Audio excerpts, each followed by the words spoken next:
we're going to do a little bit of pressure piping just to show you the behavior of the icing. Another little tip I wanted to show you, when I load my bags with icing, I always want to check and make sure all my icing is pushed down. Somewhere over the years I started doing this, and it's still my favorite. If you flatten your bag out nice and flat, take a bench scraper and push the icing. You're going to get all your icing down into the bag, keeping your bag clean. That's really helpful, especially in royal icing, because with royal icing, you've got those little bits that dry. So you want to make sure you eliminate as much of that as possible. So I'm going to grab my PME tip 2 to start with. And grab the right one. I'm going to grab a 2. Depending on what you're making will determine the size of your tip. I'm only going to do a very small little cherub type thing right now. So I'm going to start with a 2. We may change them back and forth as needed. I pressure pipe a little bit differently than most people. What I do is find a picture. So what I found was this picture of this cute little cherub online that had been piped. And what I do for teaching this, the easiest way to teach it is to have a protector sheet, essentially. It's my favorite thing to pipe on, and just put over the picture. Now, you're not putting the picture in the protector sheet because you are going to need to move it and check it several times. So you want to make sure it's loose. Don't put it inside your sheet. So when you pressure pipe, the thing you're doing is you're piping anything in the background first. So whatever is the furthest away is the first thing you're going to pipe. So for this one, it's going to be the back foot and the back wing. So I'm going to use my tip 2. You're literally just going to squeeze and let it build into a teardrop and come down. Okay, and then the back foot. I'll worry about the details later. Right now, I'm more worried about just the shape. So the heel and the leg. Now here's where I probably differ than most people. You're taking that damp paintbrush. Again, I love to use a paintbrush. Some people think you shouldn't need to use a paintbrush, but this is where you can manipulate the icing a little. And if you need any kind of smoothing out, a little bit of water helps. Again, make sure it's not too wet, but you can see how I can smooth that out and help get the shape that I want. Just a little bit of pressure. So to make sure I got the heel, do the curve of the foot. Okay, so that's the back parts. So then you keep looking at it and you're always trying to figure out what's in the background, what's in the foreground. So I'm going to go ahead and start with the second part of the wing, which is going to build up a little over the top there. Come down.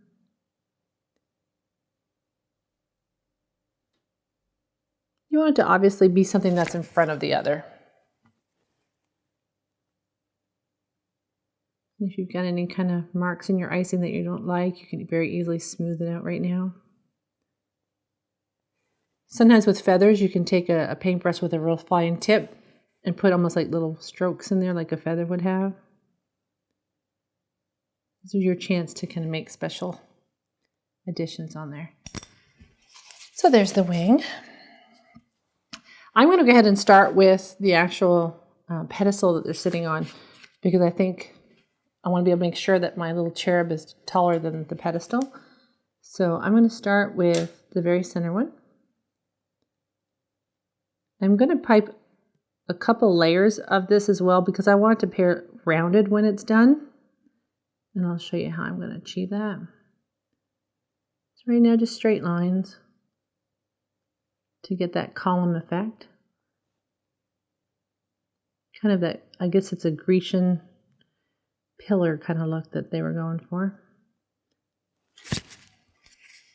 I'm not worried about the lines in the middle, and you're going to understand why in just a second.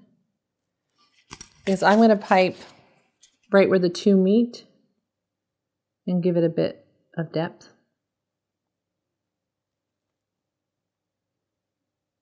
So this will help give it the appearance of being like a column.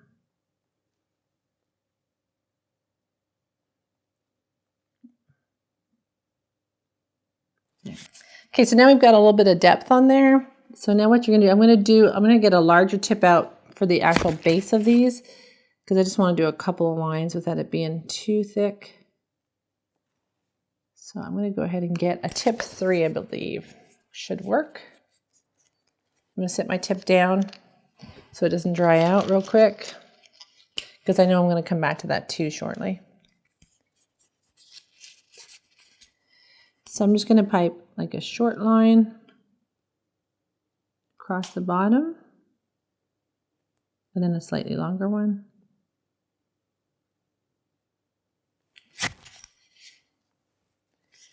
And then, of course, we never want to have any pointy bits. Always careful at wherever you end off, you want to make sure it's nice and clean. But that's giving me the look that I want. I'm going to probably put a small one up on the top where those meet. Remember, you don't have to have it exactly like the picture. You're the only person who saw your picture that you started with for inspiration. So don't overthink it.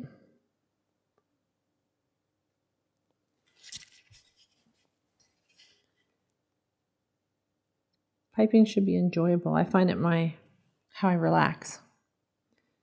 I know everybody's probably snickering right now, but I find it very therapeutic, very relaxing. As you can see, I've got that effect of the pillar, and I didn't overthink it. It wasn't hard. I just went ahead and went for it. So now where the pieces, I have to think about this, the vertical pieces meet the horizontal pieces, I'm just going to go ahead and pipe a number 2 line just over them, just to clean it up. And as you can tell, I'm not looking at the picture for any of this. The picture is just my guide to give me a rough design. I'll just add things in and out as I feel once I start piping it. But that just cleans it up nicely, finishes it. Okay, so there's our actual little column. Now the column actually has another piece, but I'm going to bring the cherub down a little bit lower because I don't want to add to that column. It's going to be too big. So I think what I'm going to start with next, I'm going to start with the actual body. Now here's where it's going to look really funky for a while because I'm just going to let the icing build up. I'm not worried about how it looks too much right now because I'm going to fix this. But I want it rounded. It's got to come out a little bit higher than my column. Again, remember you're thinking about that depth perception, so make sure you're getting the effect like it would be sitting up on the column. I'm not going to get the arm up there yet. I like to use the paintbrush a lot. And I know old school methods you didn't. You would use the icing itself. But I find a paintbrush allows me to put fabric movements in there, sometimes muscles. It's really easy to get the muscle looks if you're doing, like especially Grecian statues, things of that nature. You can actually get muscles, the movement. So I'm just basically blending it right now. This icing is pretty stiff, so I'm going to need to work with it. But you can already see it's higher than our actual columns. So the depth is right. Little shoulder. I'm going to be adding pieces of fabric over this, so I'm not making it perfect. I'm just going to get it roughly where I want it, and then I'm going to add the pieces, the actual flow of the fabric. So by pushing the icing around, see I'm getting like, it looks like drapes of fabric.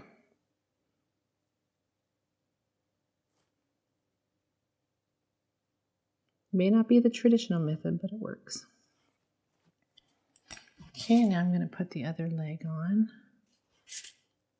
Yeah, so we always want our next one to be in front of the other. So we're thinking about, again, that depth and how it would sit. So this foot's going to be on the other one.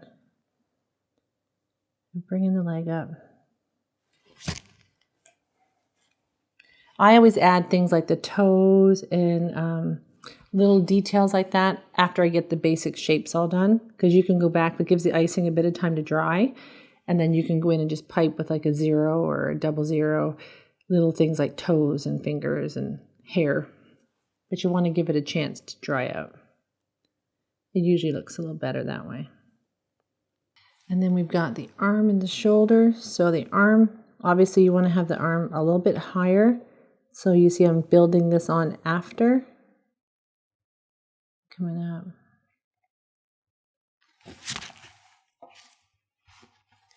What you definitely want to see with your piping, if you're trying to do this pressure piping type effect, you want to see the depth of the layers. So it's important to make sure one sits on the other. And that's another reason, this is why I use stiffer icing at this point than you're probably accustomed to using. It just makes your work easier because it's going to sit where you need it to sit first. But you can see, hopefully, by camera here, that this little bit of water, it's really smoothing out this icing, but I'm being real careful not to use too much. Okay. So now with the clothing, this is where you can add the little bits of fabric. So this one can end there. If you didn't have enough icing on there, you just add some in. But it's real easy to blend and just add in this layer of icing to make it appear like it's a piece of fabric.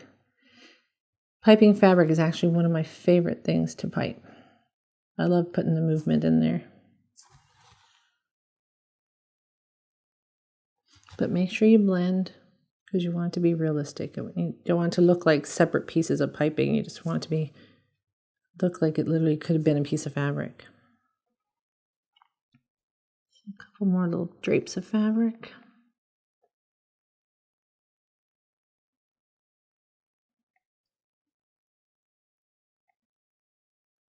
And we're going to blend those in. We've got the cherub's little, I don't know if it's a toga or what you call a cherub wears. A little angel, I guess. It's going to be just blended along. You can have as much or as little as you like. I mean, I like a lot of cherubs don't even wear clothing. So you can find a picture. The key is find a picture that it's not as intimidating, but definitely one that has a bit of depth to it. It really helps in you being able to achieve the finished look. If you can see like what starts in the back versus what's in the forefront, that's going to be a good thing for you to start with. Now for the head, I just pipe the general shape first. Add the details in after. It always looks really weird at the beginning. But blend your neck into the body.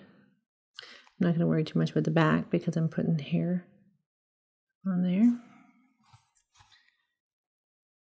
But you definitely want to have a bit of build-up there because you want to be able to get some of the cheekbones, a nose. So you definitely want to try to have some depth. So this is where you start kind of getting the shape it a little bit.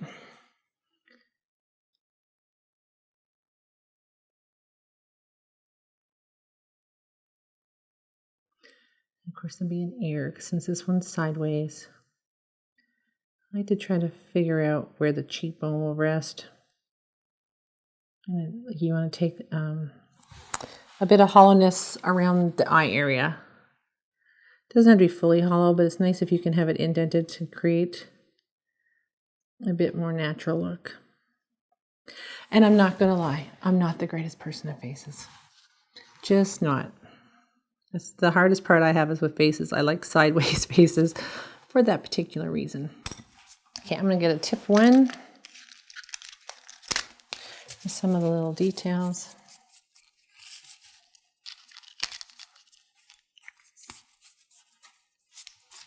It's got a little bird in their hand.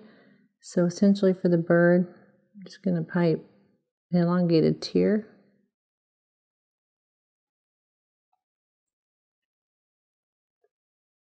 With the second one.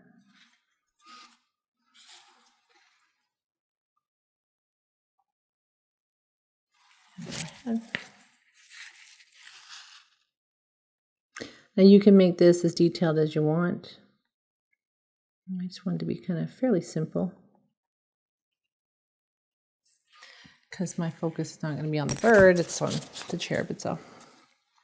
So for the hair, you can do multiple things. I can generally like to do kind of just some curls. Just letting it fall curly. Just rotate your wrist.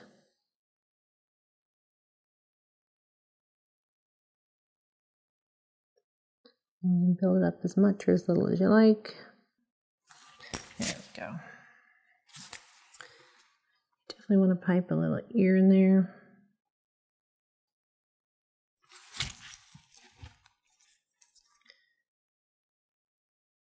So just remember to blend things in so they look a bit more natural. So this is where I start putting on my little toes. So we got add your little dots for toes. Sometimes I don't make it to 5 because they're too little. But as long as you've got some in there, make them look real. It's kind of more to have fun with it than anything. Don't, like I said, don't overthink it.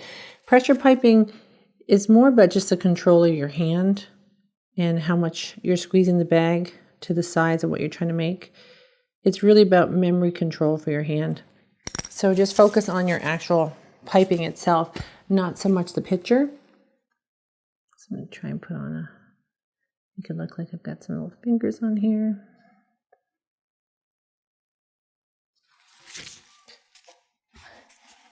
You can see I rely quite a bit on the paintbrush, and there's nothing wrong with that. Sometimes it just makes it a lot easier to get the details that I know sometimes these tips are just too big for. I'm going to add a little bit in here to blend in for a cheek. I feel like it doesn't have enough depth in the face. Sometimes you'll have to let it dry a little bit, like the mouth part may need to dry before I can do too much more with it. But let's see. So you can see in a couple minutes, that's not too bad for just a couple minutes work. So when you do your pressure piping, you just take your time. As I said, it's all about hand control. You're trying to learn the strength of your hand, also what your tips can and can't do. If you're doing a buildup of items and you're finding it's really shaky looking, it could be that you need to go to a bigger tip. If your strength is not there in your hand, go to a larger tip to stop that shaking. Also, it could mean you need to lighten your icing a little bit. Maybe your icing is too stiff. So don't be afraid to play with it and try a few different ways to make it work. But as you can see, you can have a lot of fun and make a lot of things with icing.